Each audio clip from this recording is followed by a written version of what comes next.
In today's world, many people are seeking a simpler, more sustainable lifestyle, and off-grid living is becoming increasingly popular. One of the key components of this lifestyle is the ability to grow your own food. By cultivating your own garden, you not only ensure access to fresh produce, but also reduce reliance on grocery stores and the industrial food system. This self-sufficiency is essential for those living off the grid, as it promotes a healthier lifestyle and a deeper connection to nature. When it comes to creating a garden, choosing the right materials is crucial. Cedar is an excellent choice for building planter boxes due to its remarkable durability and natural resistance to rot. This means your planter boxes will withstand the elements, providing a long-lasting home for your plants without the need for chemical treatments. In this video, we will guide you through the step-by-step process of building your very own cedar planter box. So, grab your tools and let's get started on this rewarding project that will enhance your off-grid living experience. Before we continue, if you're serious about embracing a self-sufficient lifestyle, I highly recommend checking out the Self-Sufficient Backyard Guide. This comprehensive resource covers everything you need to know, from water sourcing and food preservation to off-grid power and creating your own medicinal garden. Whether you're living in a house or an apartment, the step-by-step illustrations and easy-to-follow advice make it suitable for any property. Check the link in the description to get started. Materials needed. To build a sturdy and long-lasting cedar planter box, you'll need a few essential materials. First and foremost, selecting the right type of cedar wood is crucial. Western red cedar is highly recommended for outdoor use due to its natural resistance to decay and insects.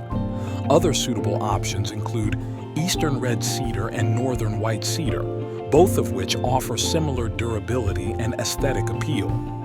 Next, gather the necessary tools for the construction process.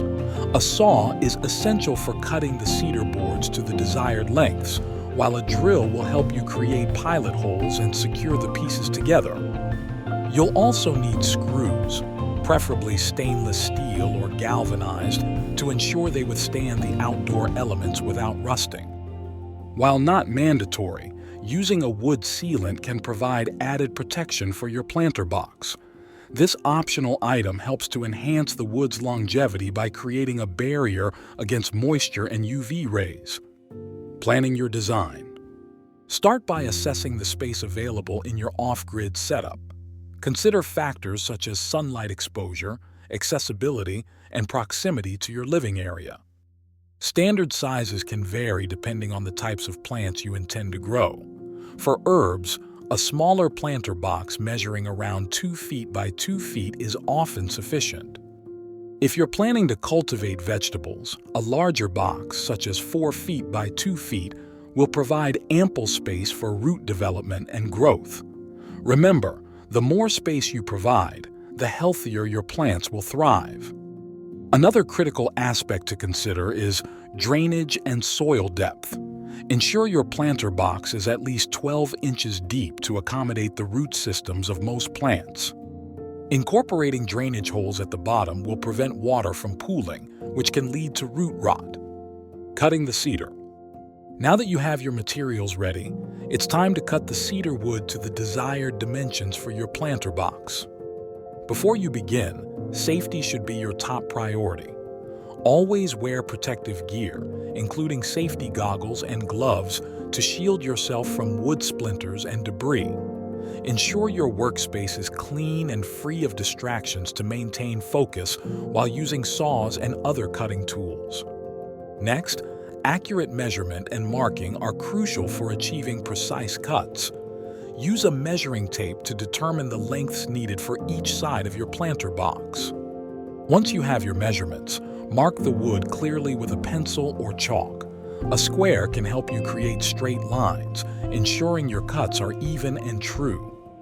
When it comes to cutting, take your time and make deliberate, steady cuts.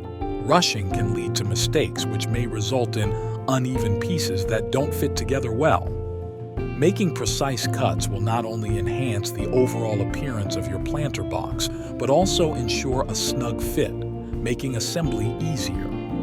Assembling the planter box. Now that you have all your cedar pieces cut to size, it's time to assemble your planter box. Start by laying out the pieces on a flat surface, organizing them according to their positions.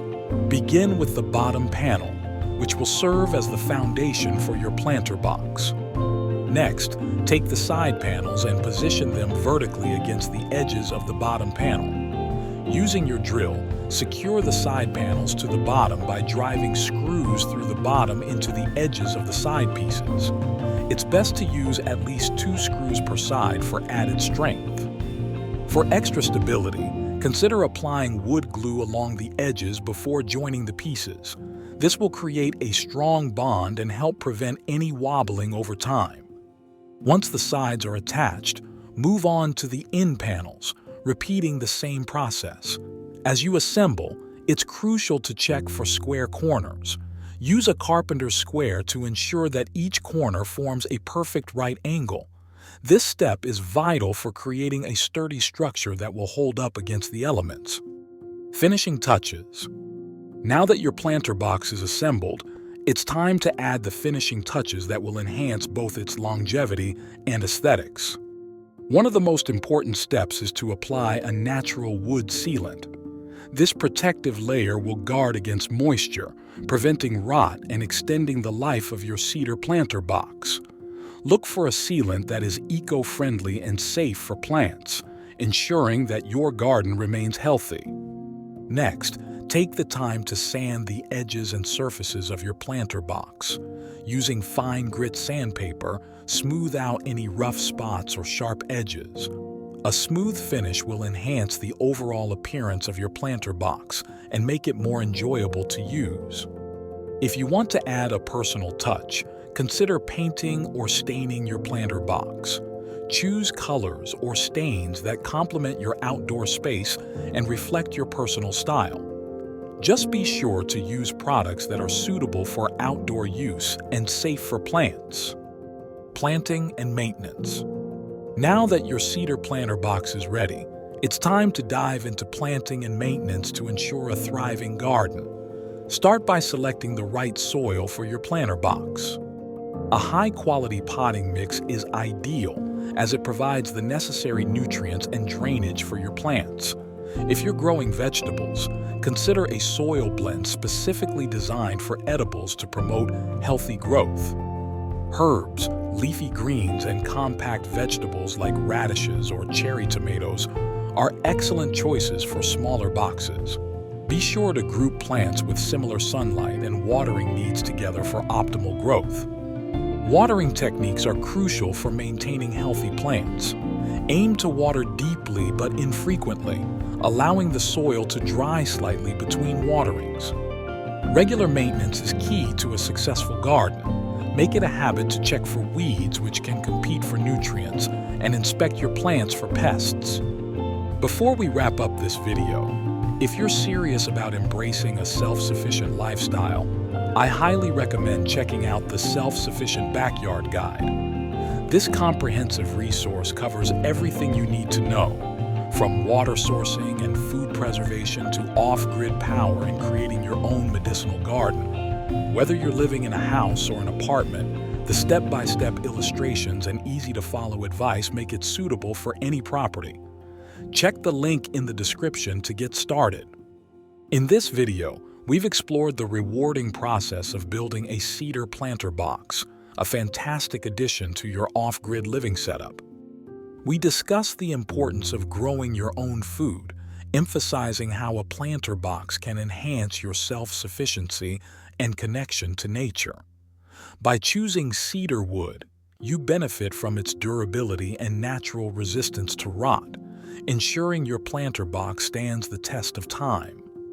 If you found this video helpful, please subscribe to our channel, like the video, and share it with others who are interested in off-grid living. Your support helps us continue to provide valuable tips and inspiration for a sustainable lifestyle. Happy gardening, and we can't wait to see your planter box creations.